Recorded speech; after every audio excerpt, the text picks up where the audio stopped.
Oh,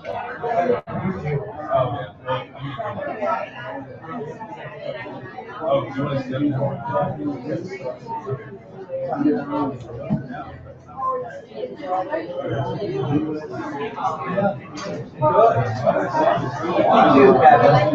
Me too.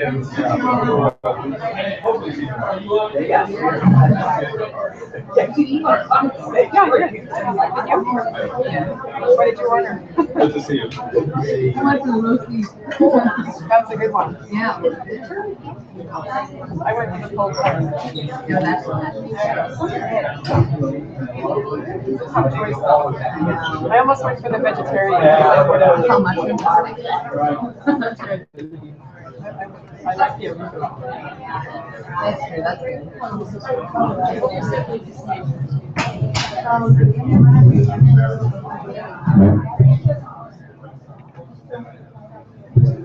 Is Camille here? Yes. Yeah. Oh, I'm sorry. Hi. See you. Thanks very much.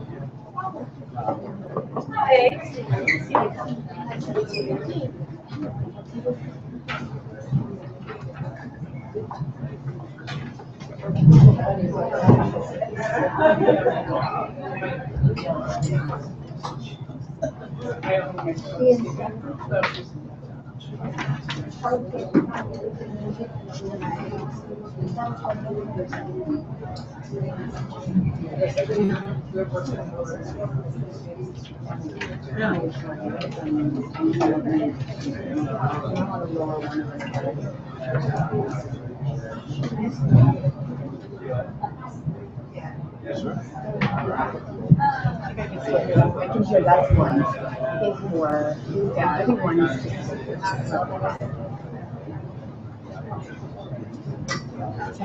Sounds like it, but I don't know. We'll see.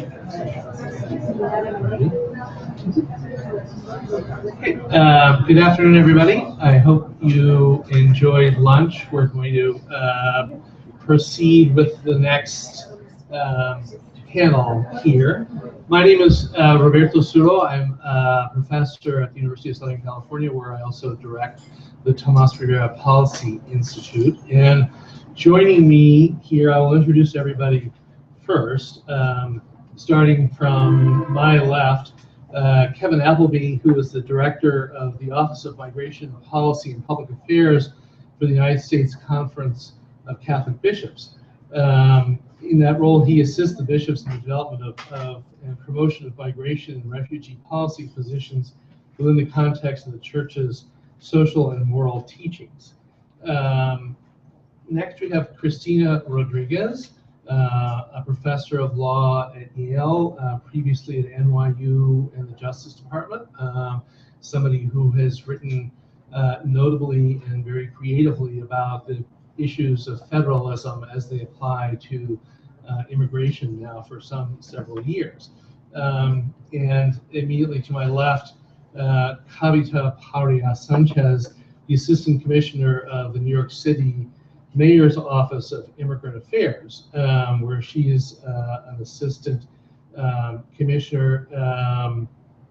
Prior to that, she served for 5 years as executive director of the Office of Refugee and Immigrant Affairs, a policy unit of New York City's Human Resources Administration Department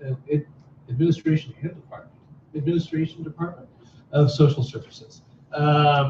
So it's really an excellent group done. Thank you very much for bringing us all here, and for assembling colleagues whose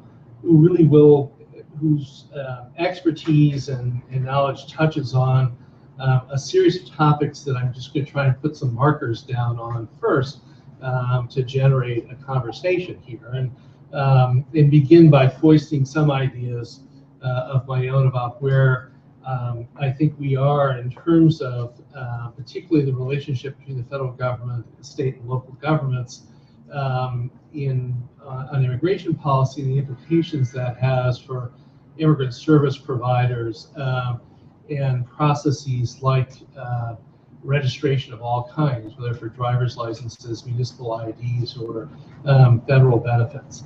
So I just start with 2 very brief anecdotes. One, a few weeks ago, the president of Mexico made his first address to a policy-making body in the United States, and it was the California legislature, not Congress. He made a point of saying that he had come there because that body of lawmakers was doing more to deal with the situation of Mexicans living in the United States, particularly the unauthorized, than any other lawmaker in the country. And Jerry Brown, the governor of California, who had just made a state visit to Mexico City himself, channeled his inner Jan Brewer and said, we're not waiting for Washington. We're just, California is pressing ahead in the face of stalemate. Interestingly, given that one of the key issues in the assertion of federal preemption on immigration policy is the relationship between, that only the federal government can manage relationships with foreign states. And yet with Mexico, quite explicitly in the last few months, you have a state government, now one of several, and the Mexican federal government quite explicitly on immigration dealing with each other and bypassing Washington. The other anecdote related to this happened a few weeks ago when I went to a meeting in Fresno of organizations that had been involved in DACA and were now organizing themselves to deal with California's driver's license law. And in the room, there were immigrant service organizations, there were faith-based groups, there was adult education groups, there were local government officials, there were DMV officials, and it was hosted at the Mexican consulate. All of them thinking about how they would collaborate in building capacity to deal with the challenges of registration under the California's new driver's license law, which will creates the opportunity for some 2 million plus people to get a state document that not only verifies their identity, but grants them to the right to legally operate a motor vehicle. To me, these two anecdotes are emblematic of a significant development in the ways immigration policy is being made and implemented in this country. That we're seeing a new era of state and local activism across a variety of policy domains, issues of enforcement, social services, education, health, and most interesting to me, these registration campaigns. This provides new opportunities for the development of civil society capacity in immigrant communities, the capacity of immigrants themselves to build civil society institutions, and interesting challenges to all the different kinds of organizations that provide services or have interests in the future of immigrant communities and promoting integration. However, one of the key characteristics of this moment, to my mind, is the patchwork quality of it and the extent to which increasingly, and I think quite forcefully, the relationship between the state writ large and immigrants, particularly the unauthorized, varies not only from state to state, but also from county to county, and even from one police department to another inside a county. And that we're arriving at a situation where there's an enormous, the nature of status, particularly unauthorized status, has a variety of colorations. That the meaning of being unauthorized in one place can be very different than the meaning of being unauthorized someplace else because of the variety of actions being taken in different directions. Some pushing towards greater enforcement and exclusion, some pushing towards greater engagement and inclusion. We saw this, very briefly, but very vividly in this summer in the variety of responses to the unaccompanied children on the southern border, where you had some jurisdictions that very aggressively attempted to welcome these children and provide them with shelter, legal services, and other sorts of benefits, and then other localities that utterly rejected them even being present within their borders under any guise. So this kind of variety now plays itself out across a variety of ways. In principle, the federal government remains supreme on the question of who enters the country. But again, even this summer, we saw that idea in practice often is defied by the nature of migration itself. The presence of a large unauthorized population itself has undermined even that basic claim that of federal supremacy as a practical matter. And now we see that when you think of what happens to people once they're in the country, regardless of how they enter, the treatment varies a great deal from one place to another. Behind this, before going on to some of the details of policy, I see several demographic trends that provide important impulse to the development of this patchwork quality of immigration policy. And they're demographic trends that really supersede specific policy efforts, and as such, I think have a salience that is going to carry forward for some time. One very familiar one is the paradoxical concentration and dispersal of the foreign-born population. So we still retain very high concentrations of the foreign-born in a few places. So, for example, looking at the unauthorized population, maybe half of it lives in maybe 5 or 6 metropolitan areas. Meanwhile, you have a great variety of new settlement areas, and you have dispersal even within metropolitan areas to suburban areas where people are quite scattered.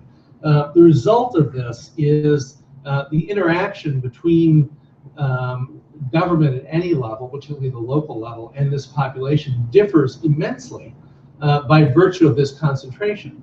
A government such as Los Angeles County, where 1 out of every 10 adults is unauthorized, has a whole series of incentives about trying to regularize that population and deal with it constructively. That's not the case when the unauthorized might be 1 out of 1,000 in a population. So size really matters making policy, and has generated, particularly in the areas with large concentrations, what I see as a kind of pragmatism towards the unauthorized that moves us away from a rights-based approach to the articulation between this population and government, and one that's much more based on practical public policy. In California, it does not make sense to have 2 million people driving around without licenses.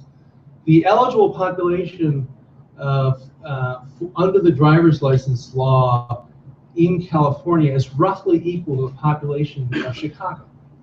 And so we're talking about a lot of people. And as a result, I think this is one of the drivers of these state responses. Beyond that, when you're looking at the unauthorized, one thing we know about the post-recession era, in addition to the reduced flows, is that there's much less mobility. People with low skills in general, foreign-born especially, low-skilled foreign-born Hispanics, more than almost any other category, are not moving and haven't moved the last 4 or 5 years. They're kind of stuck in place.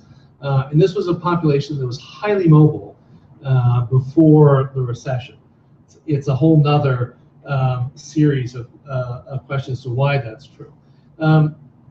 The other conditioning demographic trend that I think is very important is the increasing economic impact of legal immigration, particularly high-skilled legal immigration. So you see a number of jurisdictions now, and a really growing number of jurisdictions that are engaging in what David Lubell of Welcoming America calls competitive welcome, where people are seeking out immigrants, particularly legal immigrants, particularly highly skilled legal immigrants, because of the clear economic development value that comes with them. That backdrop, I believe, also changes the way jurisdictions deal with the unauthorized, that there's carryover. You can make that case in New York, that the benefits of having a high-end immigrant population here color the municipal attitudes towards the immigrant population as a whole. And to the extent that there's this spreading perception, awareness, may be true, that highly skilled immigration brings very immediate economic development benefits, I believe that's another impulse towards this patchwork approach to immigration policy in state and local governments. The other important trend is that in a few places, I notably point to California and Florida, Latinos have crossed a kind of threshold in terms of political strength. Those two states, we've seen an absolute reversal, often on the same issues within a few years, of attitudes towards driver's licenses, DREAM Acts, the regular panoply of policies. Those two states and others have seen a change of attitude in the state governments that arguably, among other things, might be attributable to really increased representation by Hispanics that vocally support these measures and have reached leadership positions in legislatures. And as I said, California and Florida are pretty well documentable cases, and they're two big places that count for a lot. Finally, two other demographic trends that have been touched on this morning. One is the rise of mixed status households. So the nature of being unauthorized has fundamentally changed to the extent that now a large number, how many unauthorized or have immediate family members who are U.S. citizens? 5 million? It's a significant number. Either parents or spouses of U.S. citizens.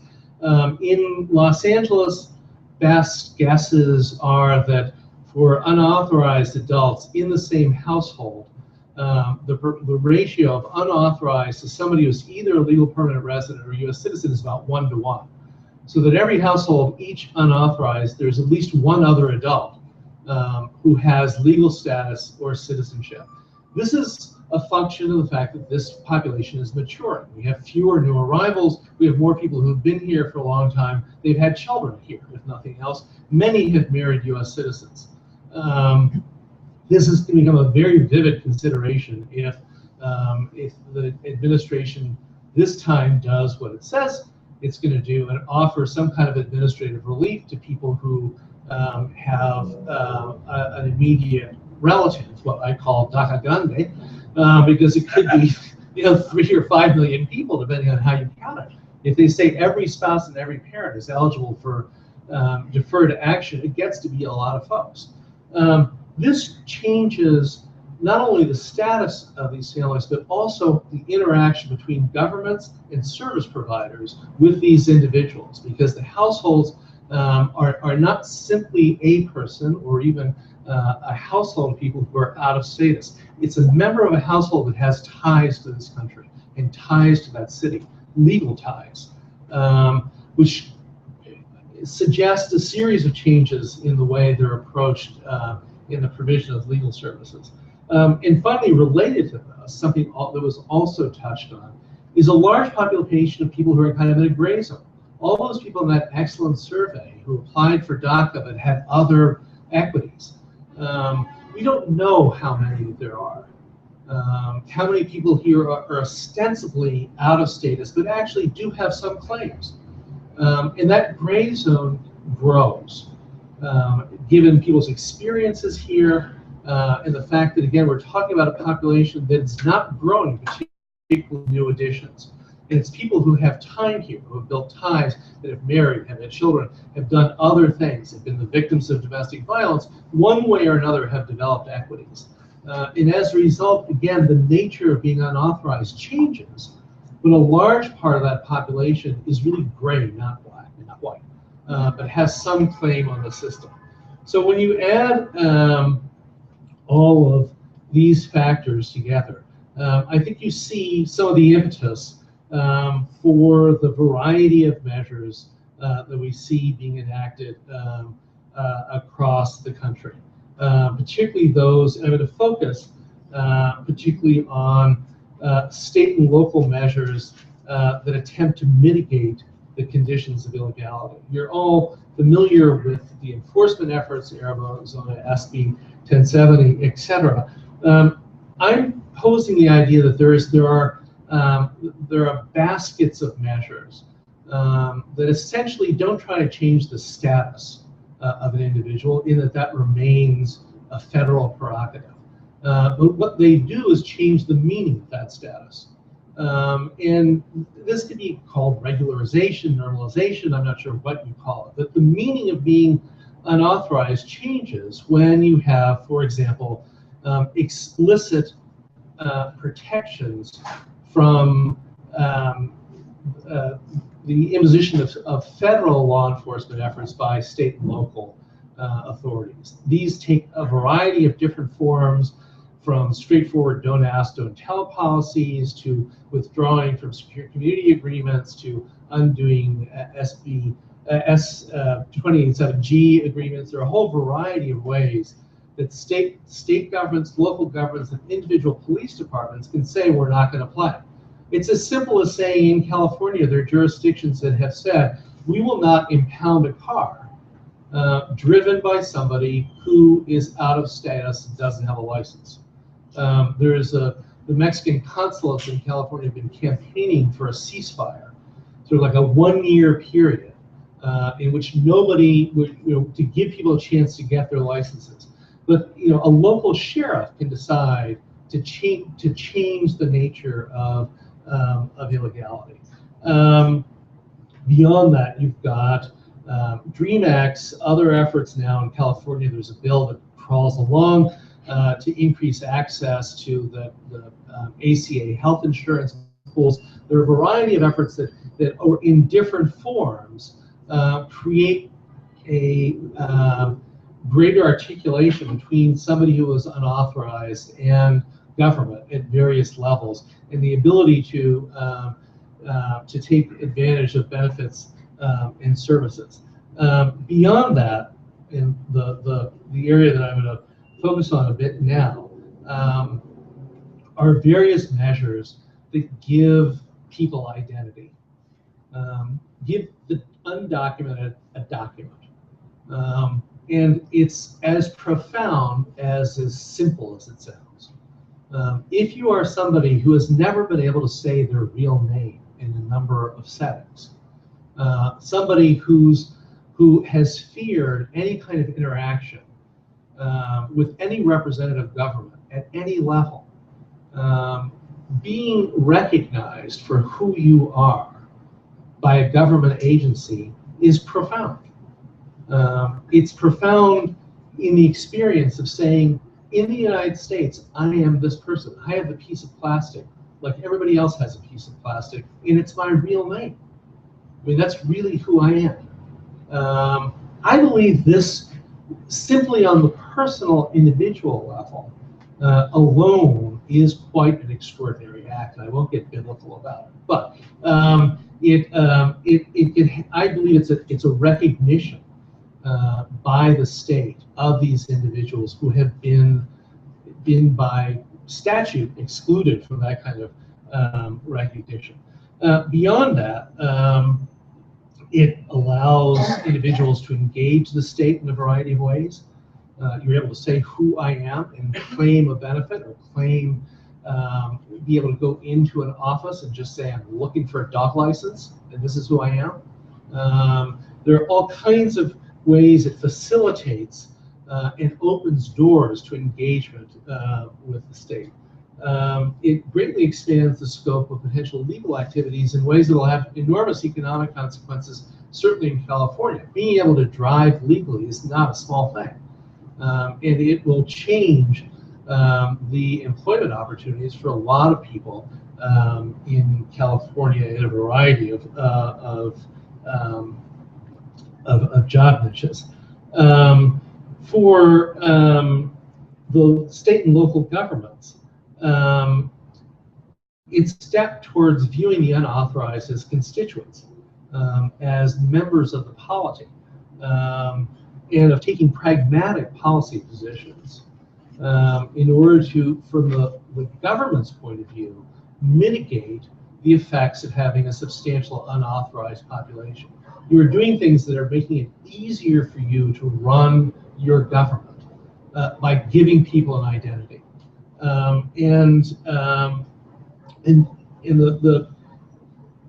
Over time, the effect on administrators down from the level of the window in the basement of City Hall all the way up to policymakers and executives of having this change perception of the unauthorized population as a group of people who you engage constructively in the execution of public policy, I believe has the potential for significant change. Whether it's making your roads safer, making your police more effective because everybody's willing to report a crime, whether it's you're making vaccination programs more effective, the inculcation of the idea that engagement with this population is a positive thing in the administration of government has, again, an implication that goes far beyond the individual policies. And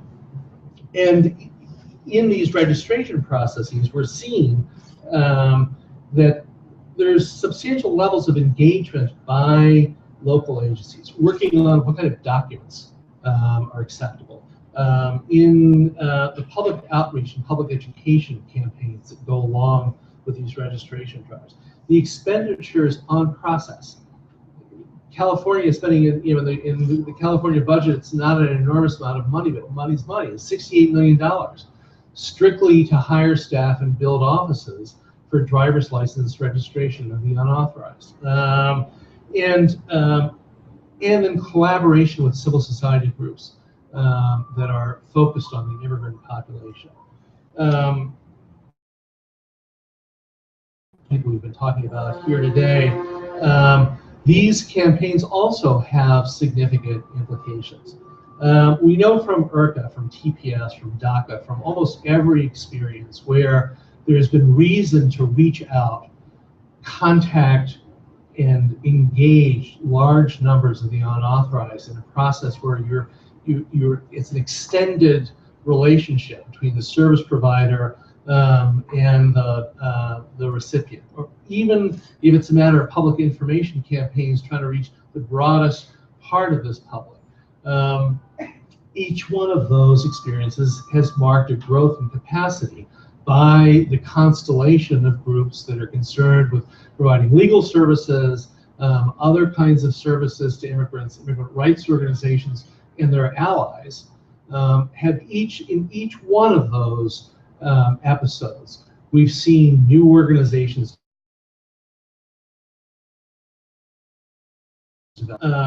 and one assumes that if that trajectory continues, that what could be now a series of registration campaigns, almost a continuous registration campaign.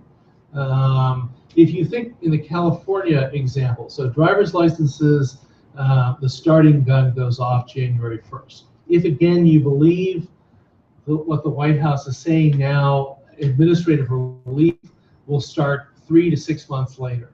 You're going to have the original DACA beneficiaries coming up for renewals. In the measures being proposed in administrative relief are temporary measures that require future re-registrations.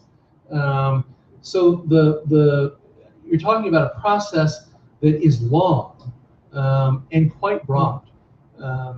Going back to those areas with high concentrations, the numbers alone require moving the entire effort to deal with providing immigrant services to several quanta above where they are now, simply by virtue of the numbers. So if you imagine, again, taking LA County as an example, but in 2015, you're going to try and do 500,000 driver's licenses and 500,000 administrative relief applications clean up DACA and do some citizenship along the way.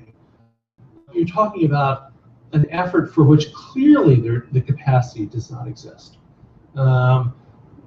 Even if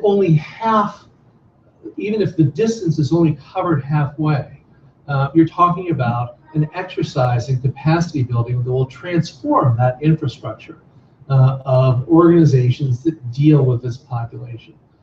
If you take the approach that's been kicked around here today, where you look at an individual and you're looking at the full range of equities, and beyond that you look at the entire household, and you say, okay, we've got a driver's license here, we've got a DACA Grande over here, we've got a DACA renewal here, here's an LPR who's eligible for citizenship, and here's a citizen who should be voting, and approach that household fully.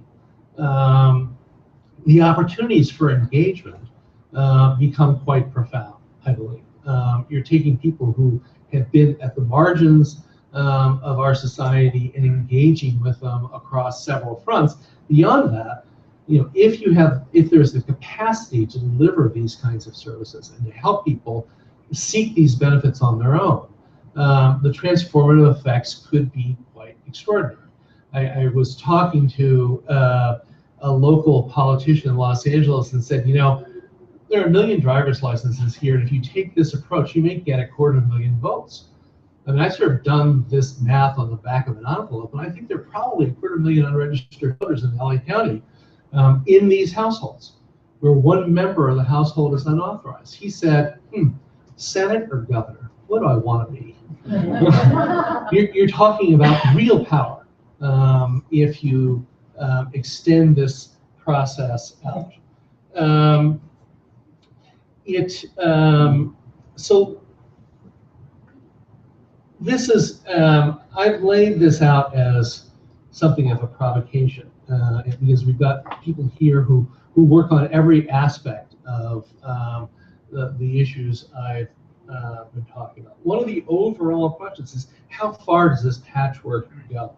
But I have questions that I'd like to pose to each of the three panels just to get things started, and you shouldn't feel constrained by my questions. These are just something to begin the conversation here. One of the interesting unknowns in these registration campaigns, and let's take the municipal ID here as an example, is the extent to which it belies a broader strategy of engagement by a municipal government with this population. Does it open up possibilities beyond the simple issuance of the card? What happens next?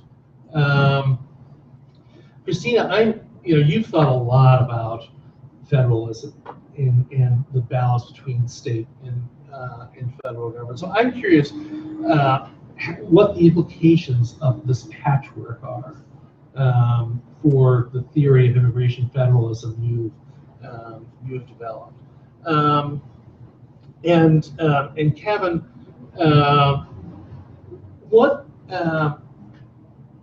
how hard is it going to be?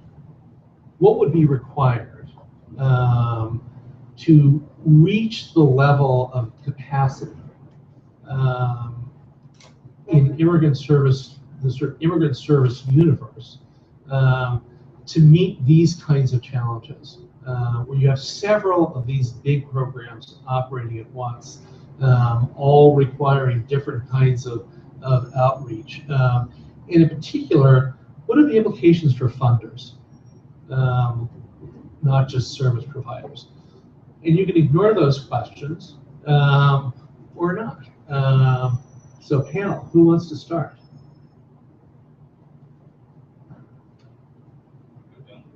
Okay, go down the row. Okay, when in doubt.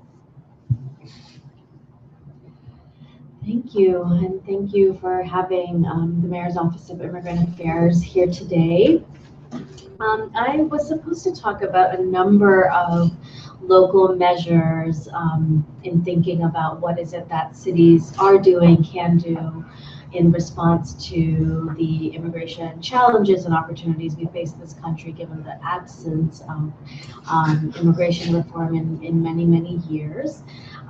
But I'm gonna actually take you up on your question and go a little bit deeper on the municipal ID card than I think most folks are talking about in the mainstream. So just to put out the basics, I think a lot of folks know that New York City will have a municipal identification card starting in January 2015, and it's a landmark piece of legislation and an initiative on Mayor de Blasio's part.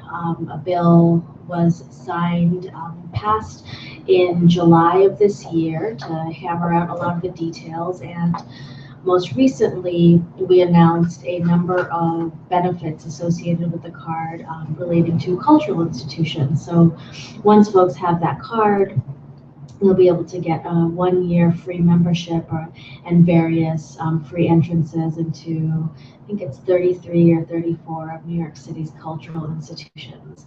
So that we think is really fantastic. And as the program grows and develops, we'll be attaching other benefits to the card. Now, why attach benefits, right? The card has been, the ID card has been really interesting to a number of vulnerable populations. In the mainstream, I think initially at least, everybody talked about this card as being for the undocumented, and that's absolutely right. More recently, we've understood that the card is actually for a number of vulnerable populations that we know historically have a hard time getting access to identification. So the recently incarcerated, young folks, homeless, transgender community, a whole bunch of marginalized groups in the city that have historically had a hard time getting identification will have a hard time, will now be able to get this identification card. Now, we don't want, and we never wanted a card that was just for the vulnerable, just for the marginalized, because we knew it would then serve as a scarlet letter.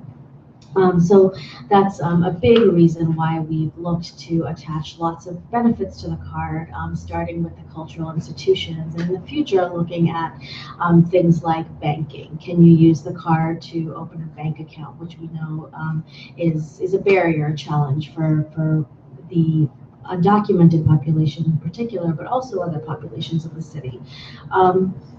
So that's really just basics about the program, and it'll launch in January with many, many more details, including on how to get them, where to get them. We're launching a huge outreach campaign to get as many New Yorkers as possible to get the ID card, because the more New Yorkers that have the card, the less of an identifier of one's marginalized status it'll serve as. So we do hope that the first announcement around the cultural institutions benefits will actually draw folks, probably like most of the people in this room, to get that card. Now, thinking about your questions, I appreciate them. We go about our work in the city on a day-to-day level in a way that is often really drilled down into details and nuts and bolts. And this ID program, let me tell you, is a mammoth thing to try to roll out, and I've had to learn about things I never thought I would have to learn about, like databases and what information is kept, and how do you actually make a card that can't be reproduced, down to the vendors who will produce them. But I won't go into that. The point of me saying that is that I appreciate the opportunity to kind of step back and ask some bigger questions. And those questions I think were really asked at the beginning of this administration. So for folks who don't know, I think everybody does, Mayor de Blasio has really made addressing inequality in our city a major priority for the administration. And I don't pledge my loyalty or allegiance as a blind follower, but really am very, very excited as a lifetime advocate to be working for an administration that really cares about justice.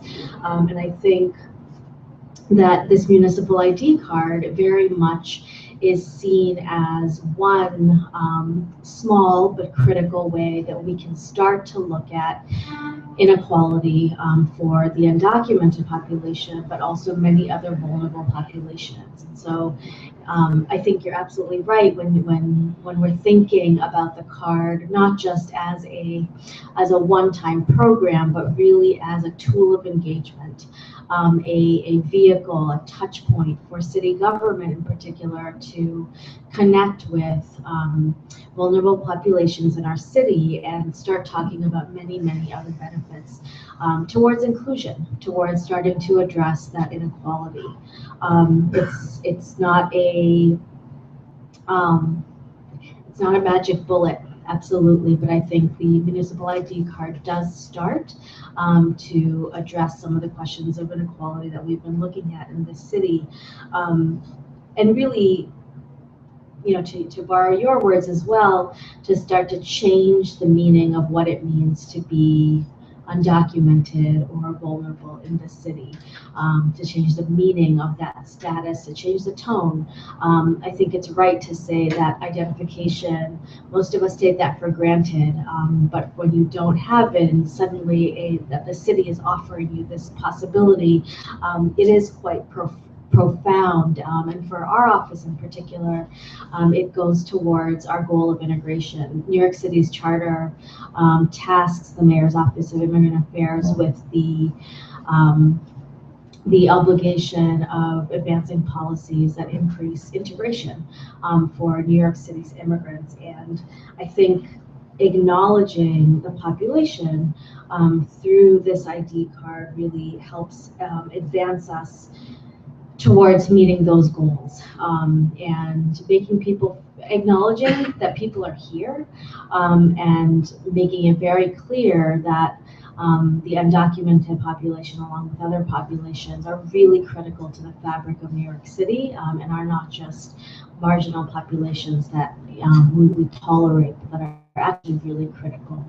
And just to give you a sense of where we might be headed, not making promises here, but initially there was a lot of brainstorming around what we could do with the card, and I think there will be many, many phases in its rollout. So starting with the cultural institutions, going beyond, banking is being prioritized. So in terms of tools of engagement, I think that the card will have, the sky is sort of the limit in terms of what's possible and what we can do as a city with that card. Going forward, I think the card will serve as an entryway into city buildings. It'll serve as a way to prove eligibility for city services. And we're continuing to explore what else, how else we can use the card to engage people. And so are open to ideas. If people have ideas, they're absolutely welcome. And we have been hearing from lots of community groups on this point. I do have notes on other topics related to today, but I think I'm actually going to move on, and maybe we'll work them in through questions. So thanks to Dawn and CMS for having me here. Can you hear me? Okay. I'll take up your question, Roberto, about patchwork. And for me, metaphor of the patchwork has always been deeply misleading, because it's used in the immigration setting as a negative, at least in response to the Arizona SB 1070 type legislation, or laws in states that have sought to crack down on illegal immigration. But I think the patchwork is actually emblematic of what is constructive about federalism and what is valuable about federalism when solving big, difficult problems. And so I thought what I would do is say a little bit about federalism and federalism debates more generally, and then relate them to, I think, what's happening in the immigration setting, because I think that there are a lot of similarities in other forms of public policy debate that are present in the immigration debate as well. So the first value of federalism for an issue like this is that it historically has been extraordinarily useful as a system of government, as a structure for tackling intractable problems. That through the institutions of federalism, social problems that seem almost impossible to manage at a singular centralized level, you can start to get traction on them through these individualized institutions, through the institutions of federalism. The second value of federalism to a debate like the immigration debate is that it actually serves as a forum or a framework for debate. You don't need the federal government to always be in the lead to have a national debate. You can have national debates without the federal government playing the primary role. You can have the federal government playing a reactive role. And often that's far more constructive because the debate is much more varied. You see, as part of the debate, lots of different instances of lawmaking, which can help provide examples of the possibility. I think perhaps the best example of this is the same-sex marriage debate, where federalism has been the framework through which the debate over same-sex marriage has taken place in this country. Which leads to, I think, the third value of federalism, and that is that federalism can help construct public opinion. It can help shape public opinion.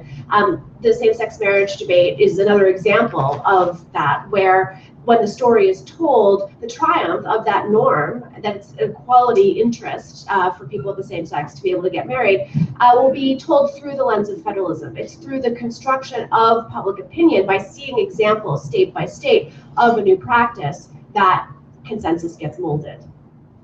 And the last value, I think, of this patchwork of federalism to thinking about these really difficult problems like immigration is that federalism can help lower the stakes of a debate. The stakes at the federal level are really high. That is among the reasons why reform collapses on a regular basis. But the stakes of taking steps like what New York City is doing or what California has done, though those are mammoth governments in and of themselves, are lower than the stakes of federal resolution or federal debate.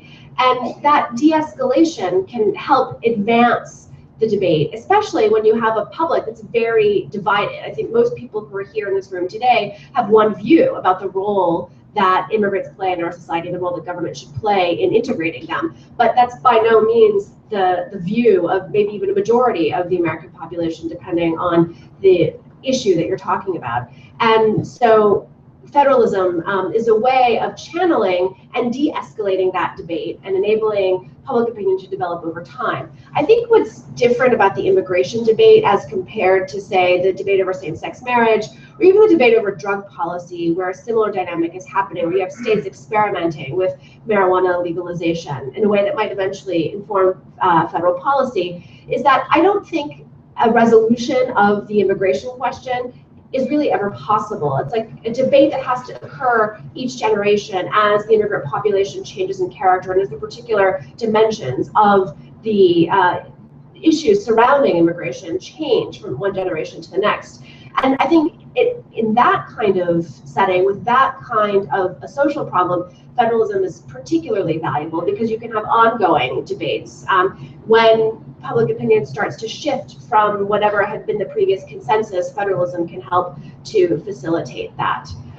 But I do want to say that there are three major challenges to this view of the value of federalism in solving big social debates or social problems, especially when it comes to the immigration setting. So the first big challenge, and this is a challenge for people in this room and a challenge for anyone who has an opinion on these matters, is can you have the good federalism without the bad federalism? And that's ideally what people would want. You want the municipal ID, and you want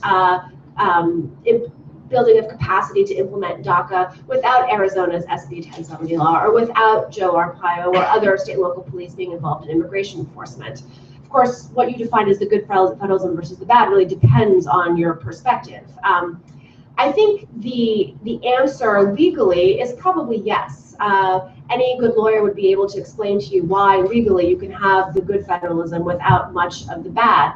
But conceptually, from the point of view of political theory or public debate, it's hard to accept that idea that federalism in one direction is a positive, whereas in another it's a negative. So what that means for lawyers and academics is some level of acceptance of dissonance or disharmony, or at least a recognition of the constant need to be making arguments in defense of why the good federalism is good and why the bad federalism as a policy matter, maybe not as a legal matter, ought not to be pursued. So that's the first big challenge. And I think it's a more conceptual one than it is a legal one. The second big challenge, this goes again to the patchwork issue, is when do you know, when you have this debate that's going on and you have lots of different actors taking different steps, that it's time for the federal government to step in and consolidate opinion or enact a policy that will settle the debate once and for all? And that can be a difficult question to answer as well. And a lot of it depends on politics. So when New Haven, the city where I lived, adopted the municipal ID law in 2007, I think it was the first locality, maybe one of the first to do so, the Secretary of Homeland Security at the time, Michael Chertoff, gave a speech at Yale Law School saying, this interferes with the federal government's ability to enforce federal immigration law because it's making it easier for undocumented immigrants to stay. And we don't want them to stay, essentially. That's federal policy. Whether either of those things is true, I think, is debatable, whether it actually makes it easier for people to stay and whether that was, in fact, federal policy to get rid of as many undocumented immigrants as possible are both relevant questions. But the point is that when the politics change at the federal level, that changes the nature of this particular debate as well, and the answer to the question of when should the federal government step in. I do think it's possible to step back altogether and say there are certain things where you want centralized enforcement, where you want centralized strategy. One of those is the criteria for someone's lawful presence in the United States. And everything that Roberto said, I think, is consistent with that. No one is claiming that states and localities should have a role to play, at least at the legal formal level. But the role they are playing, and I think this is one of the more profound things that Roberto laid out, was that they are constructing the meaning of undocumented immigration in a way that is going to shape federal policy. Obviously already has with the initiation of a measure like DACA, but that then sets the stage for subsequent legalization efforts and sets the stage, the parameters around the federal government's ability to decide what the status of that population should be. And so even though you need a centralized determination of who has status to remain, it's actually a dialogic kind of process where the meaning of that status is not just set by the federal government or by Congress. It's something that's constructed by this federalist dynamic. Then the last big challenge to this patchwork, which I think each of us is celebrating in a different way, whether it's for that pragmatic approach or the things that it can do for New York City or for the conceptual benefits to theories of federalism or people like me who like decentralization as mechanisms for solving social problems, is, does this add up to anything at the end of the day? Like DACA, are we just tinkering around the edges and not actually contributing to a long-lasting, meaningful solution to the problem that maybe we should define as the existence of a large unauthorized population and the inequities that arise as the result of that? And I think the answer to that question is a difficult one to figure out. I do think, for reasons that Roberto gave and that I've suggested, it does add up to something precisely because it is helping to construct public opinion on what the meaning of an authorized immigration is. And so even if what New York City doesn't have purchase directly for people in parts of the country where you don't have a similar Office of Immigrant Affairs, it does help, especially when you have a city as powerful as New York City or a state as powerful as California, taking these steps to shift conceptions of what unauthorized immigration is and means. And that, I think, apart from the very pragmatic benefit that these things can yield for undocumented immigrants in particular communities, is the primary benefit of what's happening at the state and local level, is by the shaping of the debate and the construction of the meaning of undocumented immigration. And without federalism, I don't think that you would have as penetrating or as meaningful a construction, because you wouldn't have the debate happening through lawmaking. You wouldn't have it through the creation of institutions and through the provision of government services. And it's that connection to government in the state that I think matters profoundly in this debate and matters in changing conceptions of what it means to be unauthorized.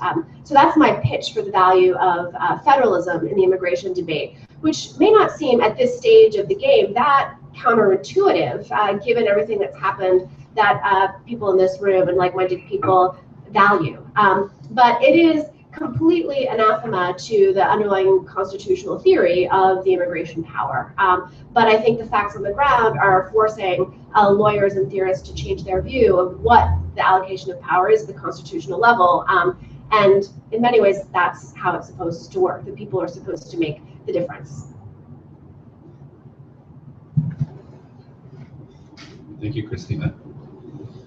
Thank you, Don, for having me. Kevin Appleby with the Catholic Bishops Conference. My presentation, I'm going to answer Roberto's question at the end. My presentation is a little show and tell in terms of pointing out exactly what the role of faith groups are in sort of filling the vacuum, if you will, in terms of undocumented immigrants when the federal government fails to act.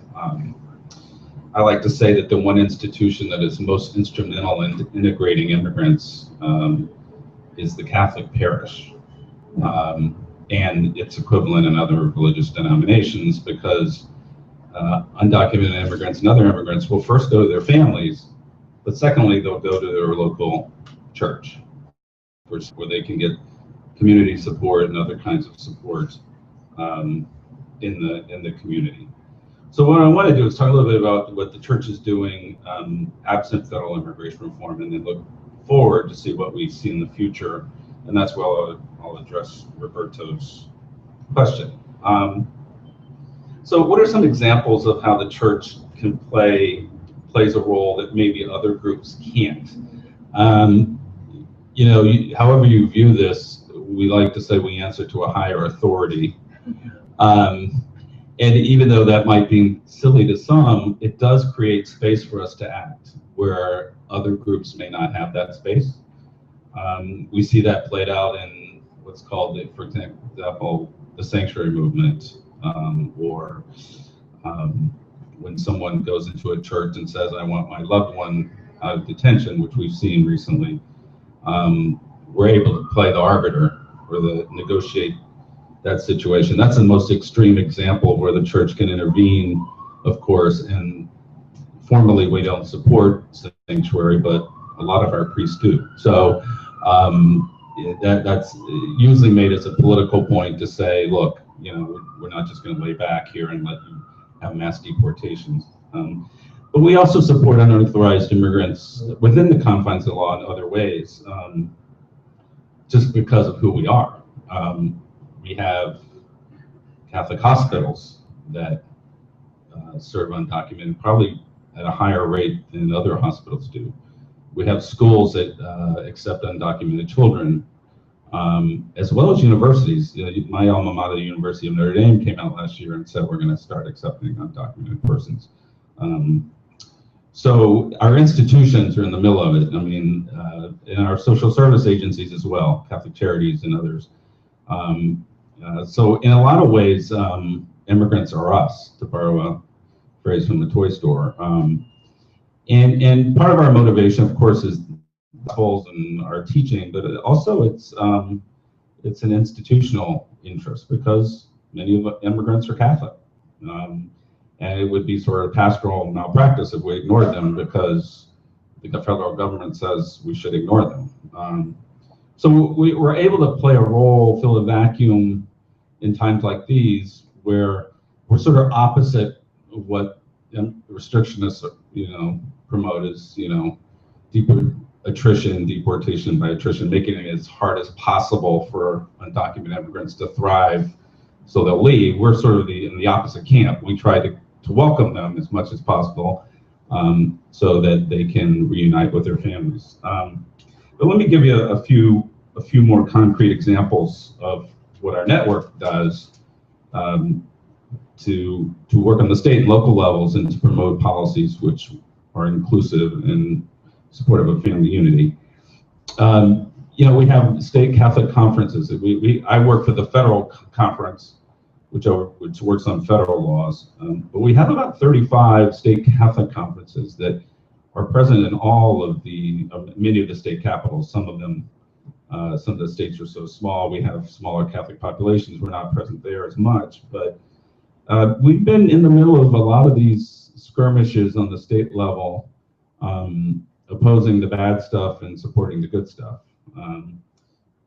We were part of a lawsuit against SB 56 in Alabama, where the Archbishop of Mobile and other faith leaders sued over the law because of a provision that said that we can't help undocumented immigrants or will be criminals. And we were able to help with that. We're instrumental in helping get the DREAM Act in-state tuition in Maryland passed.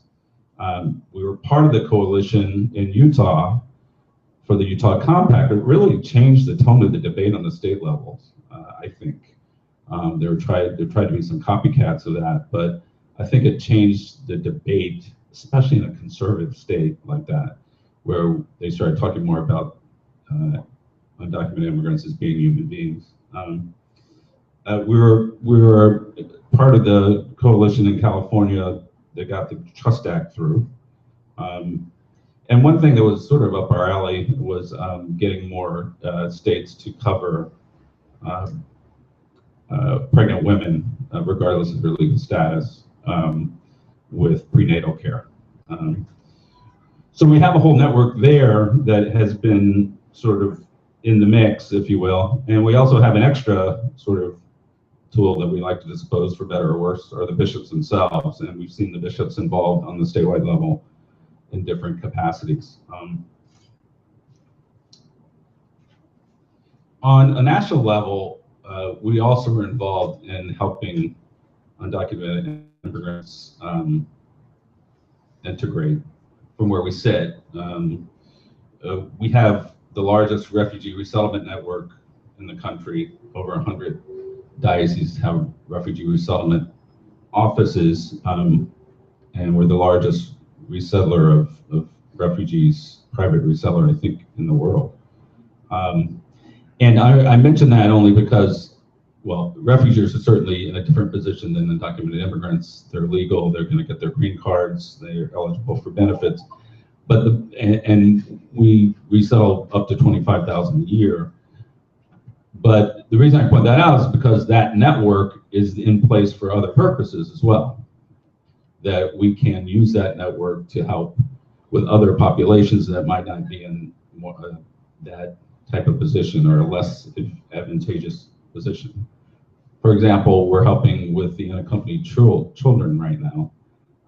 We perform post-release services for children that go to their families. What does that mean? We provide support to the families, make sure that the home is safe, do follow-up visits, ensure that they show up at their legal proceedings. And we're in the middle of that right now as the influx has come on. We also do specialized foster care. We recruit foster care parents for these children. And we also, working with Clinic, hope to provide them more legal representation going forward. Another thing that we're doing, which is I find exciting, is I'm sure y'all have been watching the debate over the families coming in, and DHS is starting to build all these detention centers to detain families. These are mothers with young children, young mothers with young children. We went to visit I went to visit Carnes, and it was just heartbreaking. What we're offering, or what we want to offer, is an alternative to detention program so that the government will not detain these families, and they'll give them to us, basically.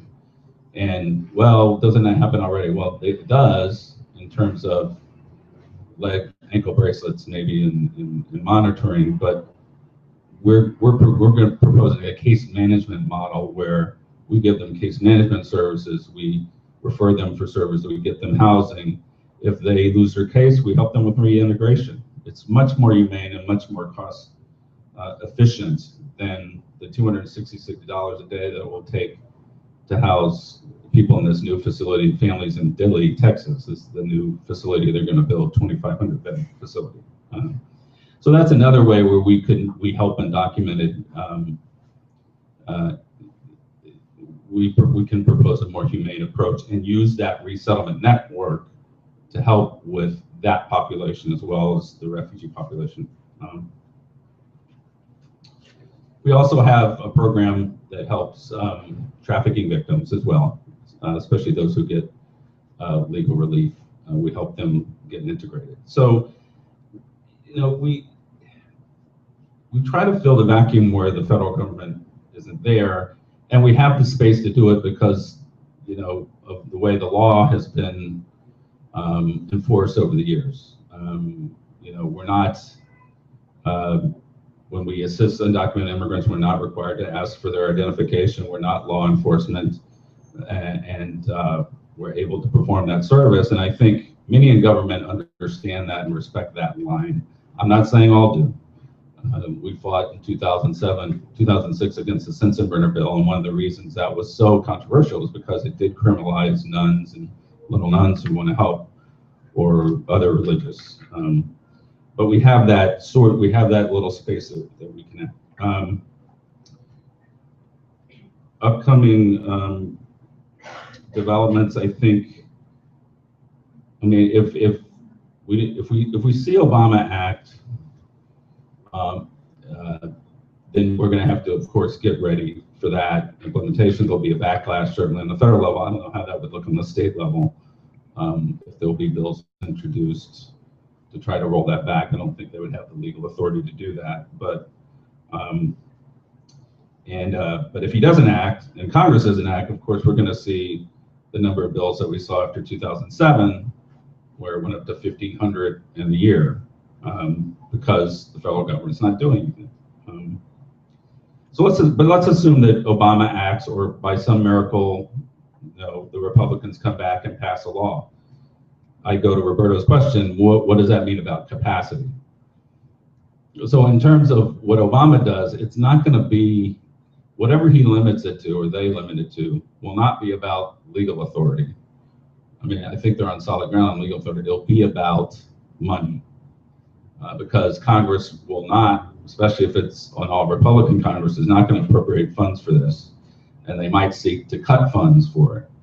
So that does pose challenges to funders in the field to take up the mantle. And there's not a clear answer on what the most effective response is, because what I would say is getting the fees paid is going to be vital for people to get access, because no doubt they're going to have to charge a lot, especially if they have a lot of people coming in, depending on how much. They're going to have to charge a lot to cover those costs, and it's going to be out of the reach of many, and the waiver will probably be sort of restrictive. We'll try to work on that. So there's the fee issue, but there's also the capacity issue as well, which you know, NGOs are going to face as well. So it's going to be a challenge, and if I had a gun to my head, I would say let's get the applications in, and then we'll try to figure out some way to get the capacity built over time. The one silver lining there is if Congress does do immigration reform, then the capacity is built for that moving forward. But what's important, I think, in that is how either the bill is drafted, of course, or how the executive action is implemented. The simpler the process, the better. The more time for people to mobilize. You know, that the verification documents are not high. These are all things that cost money and time. So if they do that thoughtfully, then maybe there's a chance that we can meet that demand. But it is a problem that we'll be facing, and it's often sometimes we forget about it while we're advocating to get the action done. We forget about, oh wow, what do we do now? But we need to start thinking about that going forward. So in conclusion, I just wanted to give a few examples of where the church plays a role, where faith groups generally play a role, and maybe in that way you can get some ideas about how other groups or you individually can help. I think it's one of the powers of our democracy that faith groups are able to play a special role in a democratic society, and this is one that's not often spoken about, but one that can be effective and can help the overall interest of the nation going forward. So take a question.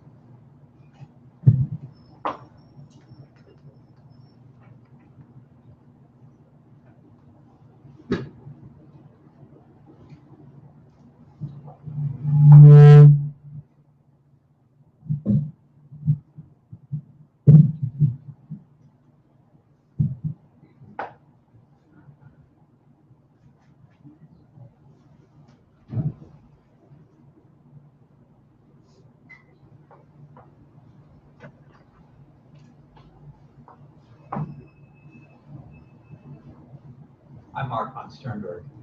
I'm from Catholic Charities, Archdiocese of New York, and I have a question for Professor Rodriguez.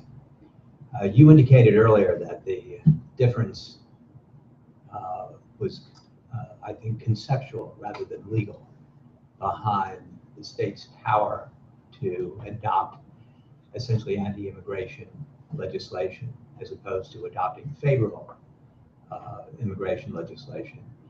And I think my question to you is, isn't there the least anxiety in your mind that if power of this, and don't misunderstand me, I approve these programs, the ones that you're proposing, I agree with you, but isn't there the least anxiety in your mind that states could easily seize on this opportunity, those that do not have, let us say, the best of wills in the world, such as Arizona has proven itself to be over time, that to derogate from constructive federal programs.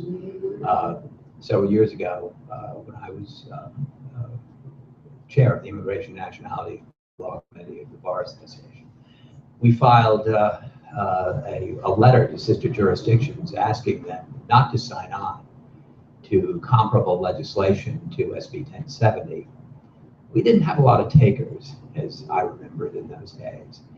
And again, I'm asking for your prudential judgment.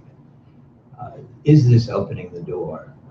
I mean, there is a school of thought that the states retain some fundamental immigration power that they had years ago at the formation of the Republic, that they have never entirely relinquished. Jerry Newman, I think, explored that in one of his leading treatises. And aren't we in a balance almost here, the reality between federal power and state power?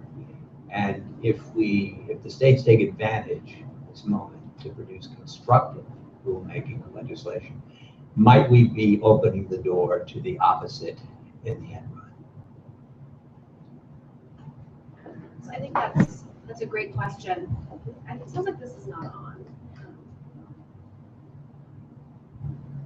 Okay, that's a great question, and I think you could ask a similar question about DACA and executive action. If we want the president to have that kind of power because of the way it could be used in other contexts. So I think that without getting into a lot of the technical legal details, there is some space for the kinds of initiatives that would be integrative in nature that is available, that if you occupied it wouldn't also authorize the negative kinds of, or the enforcement oriented kinds of measures. If your view of why the enforcement measures are outside of the state's bounds is that they are attempting to enforce immigration law, which is what the federal government is supposed to do, and that by enforcing immigration law, they're conflicting with the federal government's setting of enforcement priorities. And if you hew closer to the way that the immigration law is written, I think you can make that argument and still have space for measures like the municipal ID that may have an indirect effect on immigrant movement. I think if you take the argument about enforcement to its logical extreme, like Chertoff did in the speech that I mentioned, you could say the municipal ID does interfere with federal enforcement, it should be preempted. But that's so disconnected from the way that the law actually functions that it would be a much more difficult argument to make. But your point, I think, is less can you make the technical legal argument, and more conceptually speaking, if you, in the interest of promoting in-state tuition benefits or trust acts, the non-cooperation laws, you invoke the idea of state sovereignty, or the idea that states ought to be able to choose whether to comply with federal immigration law, or states ought to be able to create their own kinds of immigration statuses as a de facto matter, then that conceptually can easily be flipped. And I worry less about what would happen in court than I do about what could happen in Congress, which has the power to undo state and local efforts, or what would happen in other states taking that same. In fact, Arizona makes very similar arguments to the arguments that are made against state participation in immigration enforcement. And so you always have to be careful about the way you mobilize your arguments. All of that said, I say that because I'm a professor and I'm a lawyer. I think if you're an advocate or an activist, you seize what you have, and you take advantage of the tools that are there, and you don't, and the court doesn't even do this, take the arguments to their logical conclusion. You can stop where substantively you want to stop, and you're not advocating for federalism per se, you're advocating for a view about immigrants and immigration, and this other stuff is just the tools through which you're making your arguments. And it may be opportunistic, but that's the role of the advocate. But as a lawyer and as a scholar, I do worry about it. And it may be something that advocates ought to worry about on some level as well. I think that's more true of DACA and executive action than it is of federalism, because of the differences in the legal arguments. May I say that your analogy to prosecutorial discretion is deeply appreciated. I think they're the same risks in reality. I don't think anybody on this side of the fence would say you can't use PD for the results, some of the results that are contemplated now by the administration. Thank you very much. Thank you. I'm going to throw two. Is this not? Yeah. You just going to throw 2 cents on that same question. I think that the barn door is open to state action, and it will come in different varieties. There will be welcoming policies, and there will be rejectionist policies. And ultimately, that's the way the country works. It works that way on a lot of things. It works that way on drug control policies. It works that it's true of marriage. It's true of marijuana, a lot of other things. And it will be a patchwork. And I think we'll see some states take highly restrictive action. And at the national level, the politics of this are such, it's hard to see how Republicans now, although parties do act inconsistently at times, now say that they're going to oppose state initiatives on immigration. And it's hard to see how Democrats are going to try and would try and impose federal action that preempts the welcoming policies. I mean, no Democratic president is going to go to the California legislature or to a governor like Jerry Brown and say you can't do that. It won't. And I'm not sure the Republican candidate would do it either. So yeah, I think you're going to see municipal IDs, and you're going to see the opposite. You're going to see restrictionist policies. People will come back and see what room is left after US v. Arizona, and try and fill it. So I'm looking at my notes today, and the trajectory is all good for good things happening on immigration. We have, if you look at 2003, 40%, Professor Hasso said 40% of the legal permanent residents that year were at one point unauthorized. And we assume that that's the case most years. And then you have 4.4 million people who have been approved for the first part of the family-based visa. We don't know how many of those people are waiting in the United States, but we think it's a significant percentage. So that's a very large, proportion of the unauthorized. And then from Tom's work, you have some significant percentage of the unauthorized that are potentially eligible for legal benefits or legal relief of some kind. We have Jean reminding us that people's situations change constantly. So somebody that may not be eligible for U visas, for example, now maybe a month from now, and all of these things are going to the fluidity of status and the fact that the fact that I guess the identification or or the public sense of what this unauthorized group actually is. 4 million of the unauthorized have U.S. citizen kids, and you just keep going on and on. Even Judge Asuna, not even, but Judge Asuna is talking about the number of judges who actually are screening and finding that people are eligible for relief, people that are actually in approval proceedings. And then the state and local measures that, no, they don't change the fact of legal status, but they change the meaning of unauthorized status in a way that shapes public opinion and perhaps will lead to a change in federal policy. And add to that the presidential dynamics. The idea that the Republicans aren't going to win the presidency, although the polls have shifted a little bit on that, but that they're not going to win unless they do something more than what they've done for the unauthorized. So I wanted to, that all sounds like a very rosy scenario to me, and I know that you all don't think it's so rosy, so I wanted to kind of not end on a sour note, but just kind of end with a taste of realism and kind of get your sense of, with all of those factors in our favor, what's going wrong? I mean, why are we in such a gridlock right now?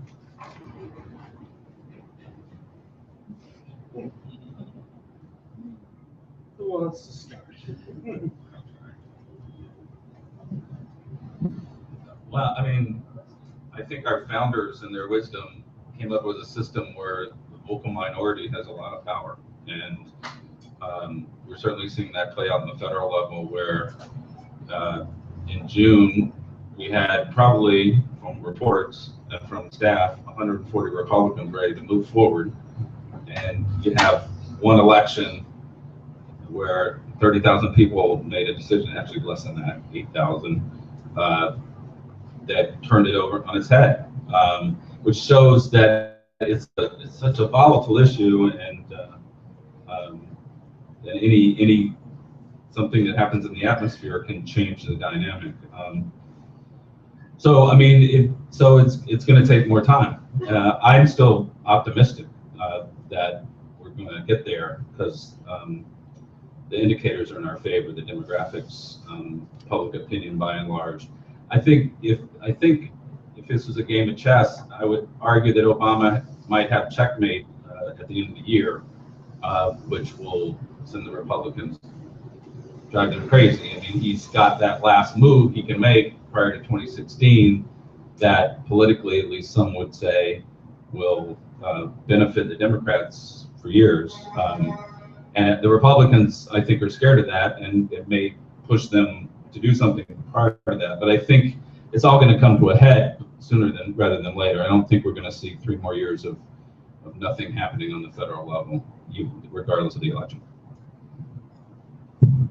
So I don't really have an answer to the question of why we're stuck, except maybe to say that on one level we're not, and that the structures of government are operating to respond to an impasse at one level, and you have, whether it's the presidency or the system of federalism, responding to the inability to address pragmatically what is a social problem that affects lots of people, or a social issue that affects lots of people. But all of that said, I still think there is a quality to all of this that is picking up around the edges. So you still, even if there are opportunities for other forms of relief for 14%, have the 86% where there aren't those opportunities. Even if you could get temporary relief and through DACA, and that temporary relief affects the way the next president behaves, it's still not going to be the permanent status of permits for naturalization and insulate someone permanently from removal. And so even though I think the system is operating in a fashion to address impasse at one place, that has to be broken, because Congress, and this is the constitutional lawyer in me speaking, is supposed to be the driver of our policy. It is the popular body that is supposed to be the primary engine of government. When it's not working, there are these other mechanisms for dealing with the fallout. But if Congress fails to act, then we're not actually meaningfully moving forward in the way that we should be.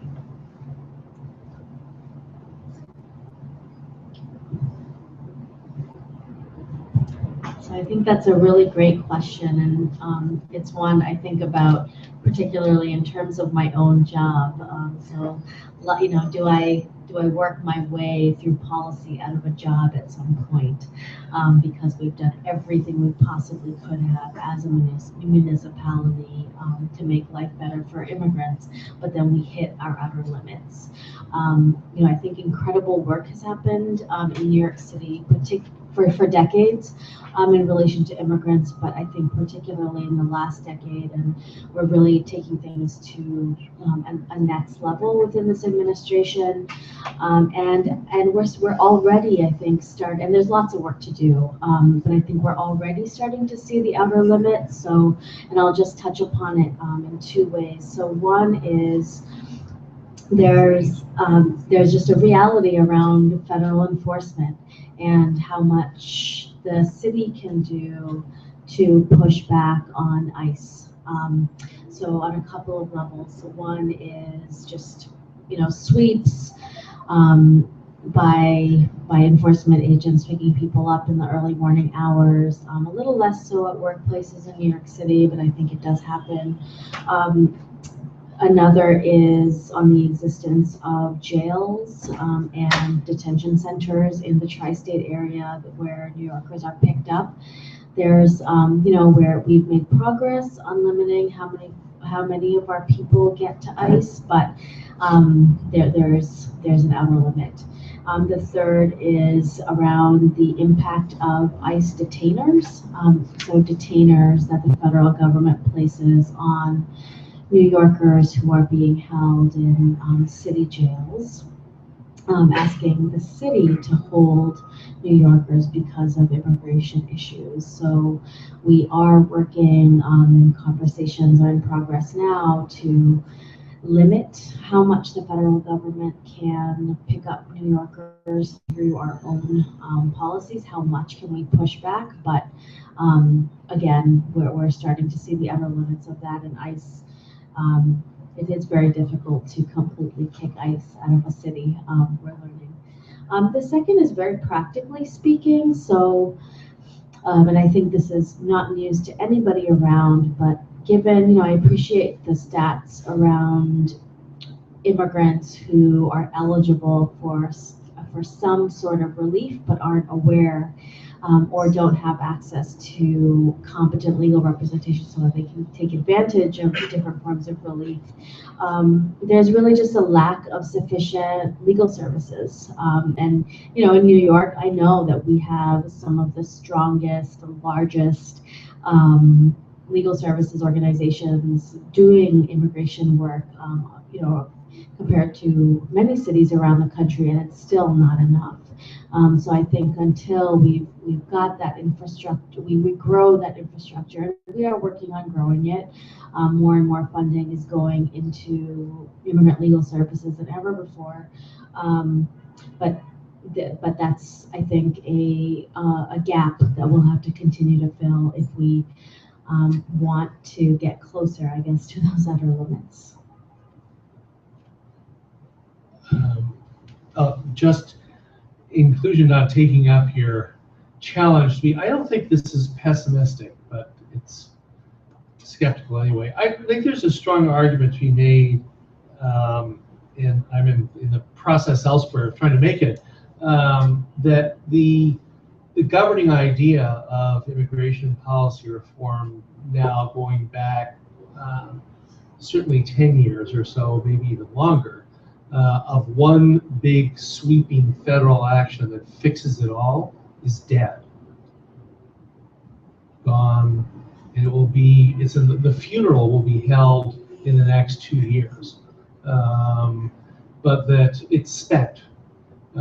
We tried repeatedly, basically the same formula that based around a set of ideas about the nature of immigration policy making that have not proved right. The strange bedfellows idea, series will bore you with all of these notions that you could create these coalitions to enact immigration policy with bishops and businessmen sitting down together. And it didn't work. And instead, we have vocal minorities on both sides. I think it's important to recognize there are very vocal minorities. There are vocal minorities on the side in favor of generous measures, And you will get some people who are involved in the process in Washington say they weren't particularly helpful, particularly this time around, particularly about exactly a year ago, when there might have been a chance that the House would have done something which would have been the basis for further negotiation, and the maximalist position on the side of reform was not helpful in getting the situation where you could make a deal. But so what do we have in the absence of that? I think we're looking at 3, 5, 7 years before the policy debate resets.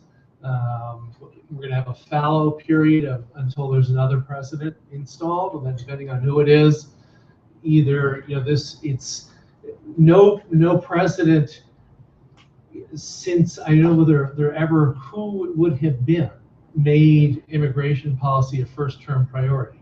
But somebody might break the mold, but doubtful. And in the interim, what happens? Hopefully, it's a period of constructing alternatives.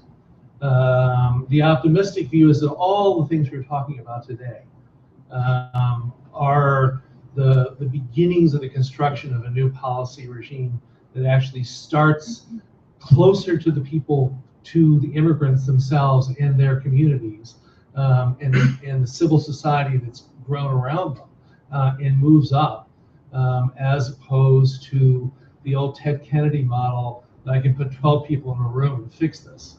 And so that's the optimistic version. Along the way. That's the optimistic. Pardon me, bud? That's optimistic. That's optimistic. No, the optimistic is that we have the construction. What we've heard today, is bits and pieces of what is going to become a new policy regime, right? Yeah. What New York City is doing. This is the beginning of what we'll see 4 or 5 years from now develop in the process that Cristina described.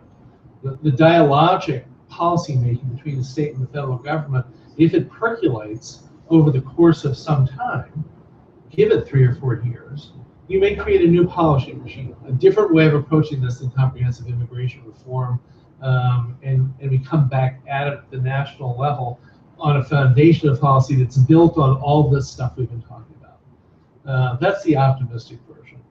That we develop a really strong legal services, civic engagement infrastructure, and universe of organizations in places that count, not in all of the states, but in places that count. Enough places that count that this, on the other hand, we know enforcement remains in the hands of executive authority. You can get a president who realizes that putting more money on the border is a waste of time, and if you spend $10 billion on interior enforcement, you can make life miserable for a lot of people. That you could increase the bed count from 35 to 70,000 and let it go.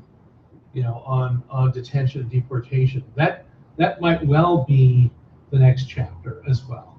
So you wanted, a little bit of darkness at the end of the day, and there you go, Don. I think if I'm not mistaken, we have reached the appointed hour for the celebration to begin. Is that right? Sure. I don't know. If not, we can take more questions. No, I hear people already applauding that first. The first, I think there's a motion on the floor.